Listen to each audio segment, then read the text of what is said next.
This Torah class is brought to you by TorahAnytime.com. Thank you so much for hosting me and my family this Shabbos. It was really a wonderful opportunity to be together with you. It was a privilege of a lifetime to be able to spend the Shabbos in this Kehillah and in the home of the Rav and Rebbitzin, which is not only such a source of Torah for this community and for the whole world, but such a very special source of Chesed as well. Yashir Koyach to Rabbi Shik, the president. You know, my grandfather, Mr. Stanley Hirschfang, worked very closely together with Rabbi's father, Reb Marvin Shik, one of the great Askanim of the 20th century. On behalf of RJJ, it's very heartening to see that Rabbi is continuing the illustrious legacy of his father. So I spoke a little bit about some of our trips over Shabbos, and whenever we go on a trip, we always carry with us a very small Sefer Torah. Very similar to the Sefer Torah they had Mincha time here on Shabbos. And I remember 2 years ago, it was Parsha Vayechi. It was around this time of the year.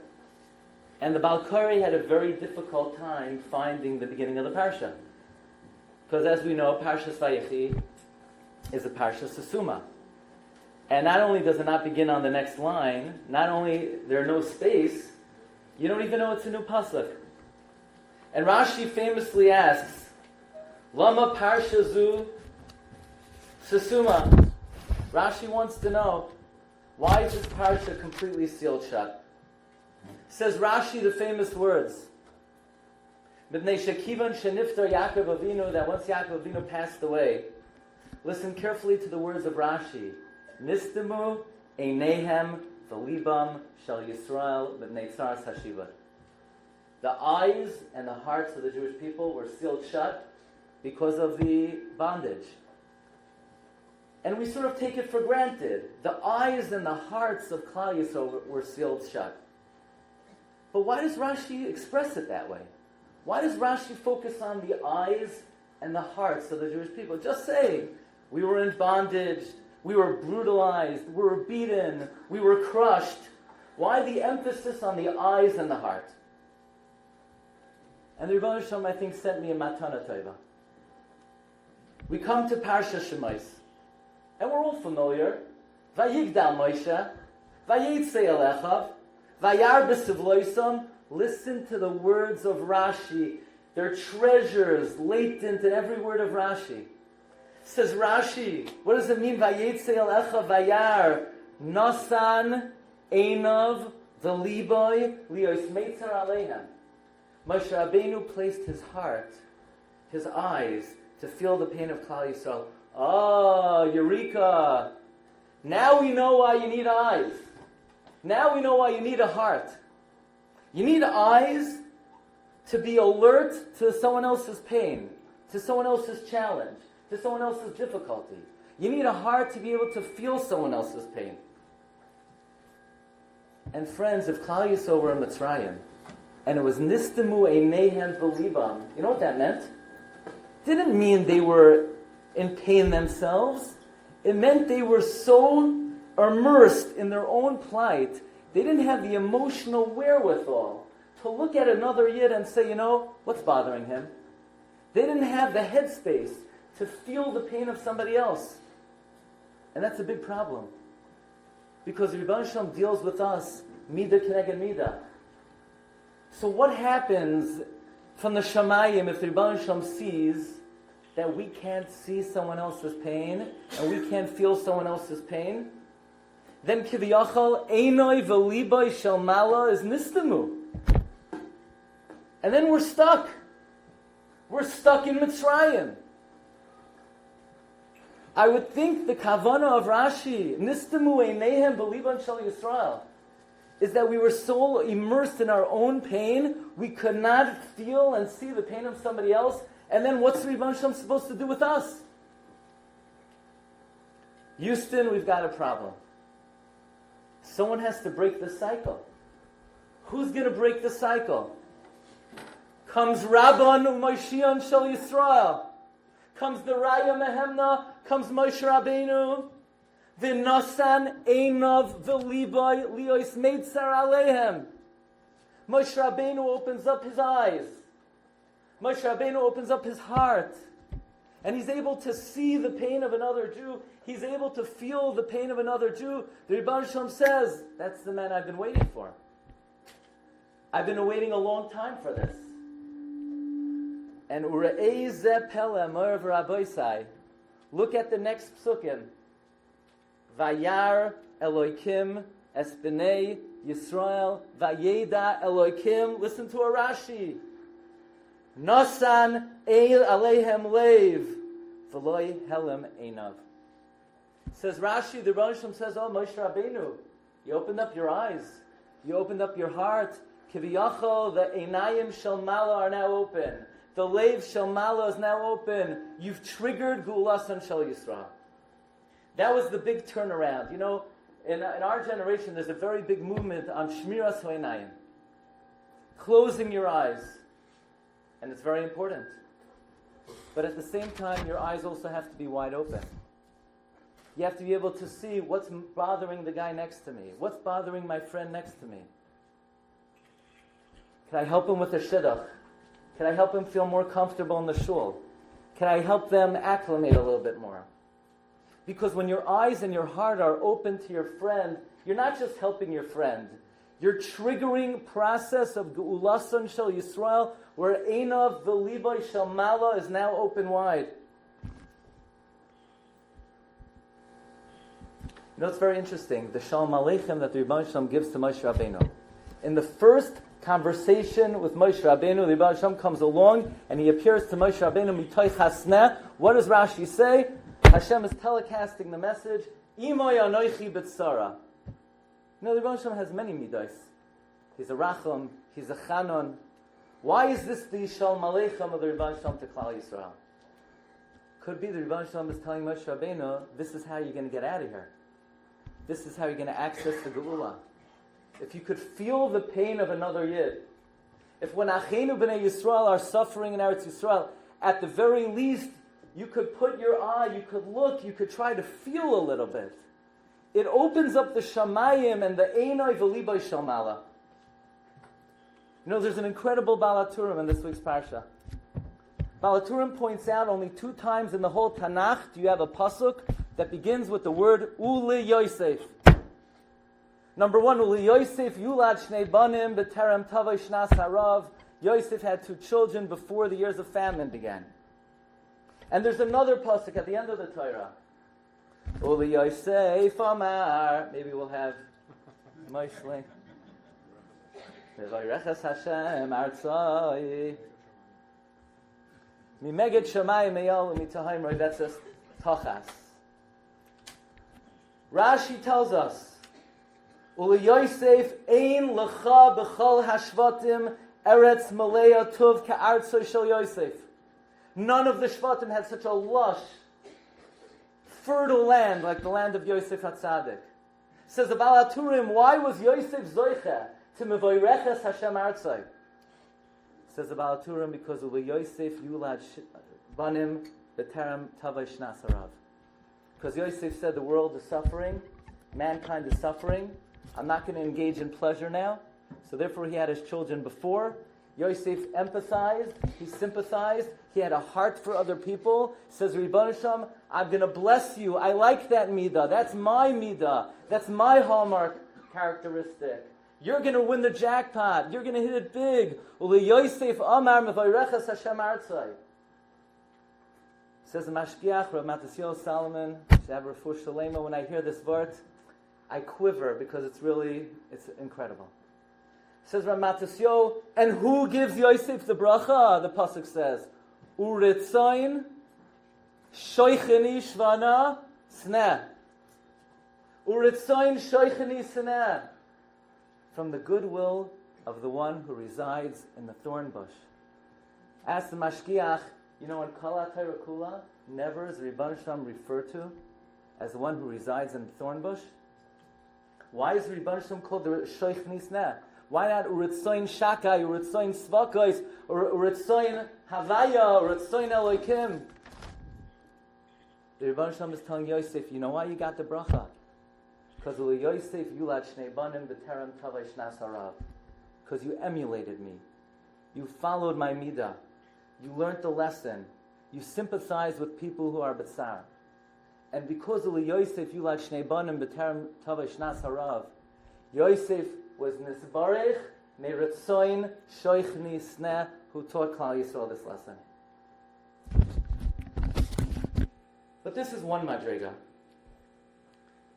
Because we come to the end of Sefer Shemais, and Hashem comes to Moshe Rabbeinu and he charges him with a mission to take Klal Yisrael out of Mitzrayim.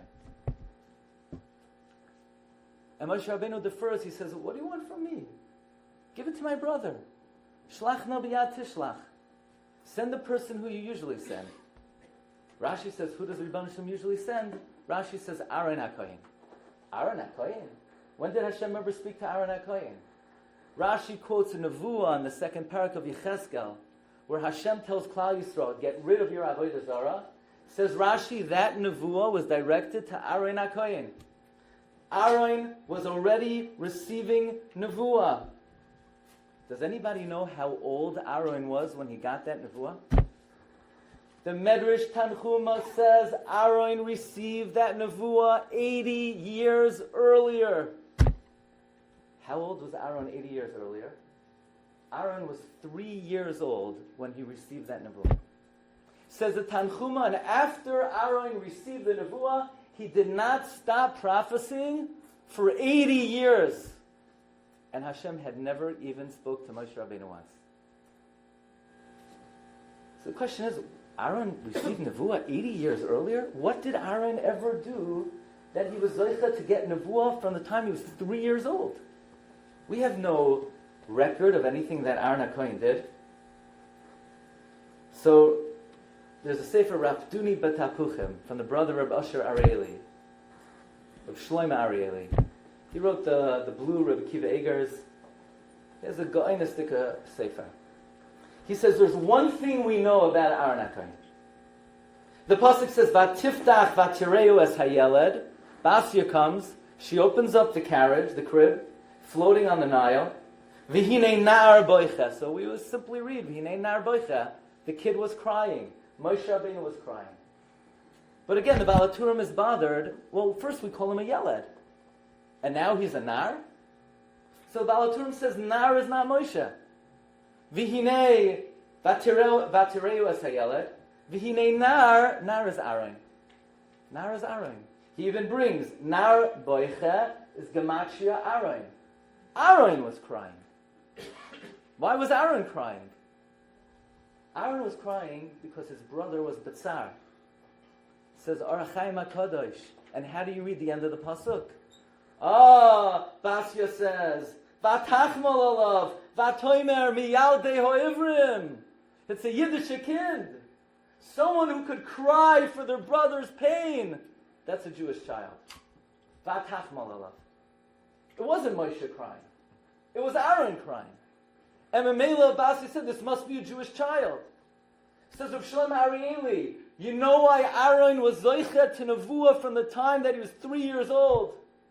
Because he saw his brother was Betzar, and he cried, he shed a tear on the edge of the riverbank. So what position are we in today? The Rav mentioned by Shalosh Shudas that the Mediterranean, according to Rav Yossi, is part of Eretz Yisrael. So here we are in New York. We're on the edge of the river, and we hear what's going on in Eretz Yisrael. Are we going to be at least Vehine Hanar Boicha? Can you imagine what kind of an aliyah we could have if we could have at least shed some tear, at least internally, over what's taking place in Eretz Yisrael? But friends, there's an even higher madrega. Because when Aaron was zoichet to nevuah at 3 years old, there was something he wasn't zoichet to. He wasn't zoichet to wear the chayshen. For 80 years, Aaron received nevuah, but he was not zoichet to the chayshen. When was he zoichet to the chayshen? 80 years later. He meets his dear brother. Moshe says, Aaron, I have good news for you. I got a promotion. Aaron said, what's the promotion? Moshe says, Rebbeinu Shalom asked me to take Klal Yisrael out of Mitzrayim. And Aaron HaKoyin mustered up the Taras Halev, and he elevated himself. V'ra'ah v'samach b'liba. He was able to rejoice over the simcha of his brother. Says Rebbeinu Shalom, it takes 80 years to rise up from the madrega where you could empathize and sympathize and feel someone's pain, to rise up to the level to rejoice over somebody's simcha. That's a much higher level. One of my all-time favorite Rabbi Reisman tapes, because I have the tape still, is the most important part of the Kiddush. Do you remember that shiur? The most important part of the Kiddush. And it discussed all types of halachic shilas that could arise at a Kiddush. Most notably, what bracha is potato kugel? And I'll tell you, between me and you, one of the reasons I wanted to come for Shabbos is I wanted to try the Rebbitzins' famous potato kugel. I heard about it, and how am I going to get into the house on a Friday? I live in the 5 towns. Can't just knock on the door an hour first. I'm not going to get home in time. So I've been waiting years till Avi would call me and invite me to be scholar in residence to be able to have the potato kugel on Erev Shabbos. Now, a word about the Rebbitzin, if I may. You know, somebody shared with me for me, this is a stirring question that Reb Shimon Schwab once asked. He asked, how could a Rav get schar in Olam Haba? You can't get schar. For what? For giving Shiurim, for teaching Torah? It's public. You get some recognition out of it. You get some kavod out of it. You can't really get real schar. So Reb Schwab answered, it's true. You can't get real schar. Because it can't be 100% l'shem shamayim. But the people who come, the people don't get anything out of it. They don't get recognition. They're doing it l'shem shamayim. And they get real schar. And the Rav facilitates it. So Memela, the Rav has a chilek in the schar of the kehillah, Reb Schwab said. But I have a little spin on this. My wife likes very much. The Rebbitzin doesn't get any recognition. The Rebbitzin is behind the scenes. But without the Rebbitzin, you can't have a shul. And that's totally l'shem shamayim. And the Rav has a chilek in that. And that's a tremendous char. And I also wanted to know what bracha to make on potato kugel. Because I remember from the shiur that I think it came out, you actually make a shahakal on potato kugel. But that was many, many years ago. I didn't know, things could change. And I was able to confirm that both Rav Pam and Rav Belsky made a shahakal on potato kugel. So again, ask your local Orthodox rabbi, but that's an important thing that I got out of it.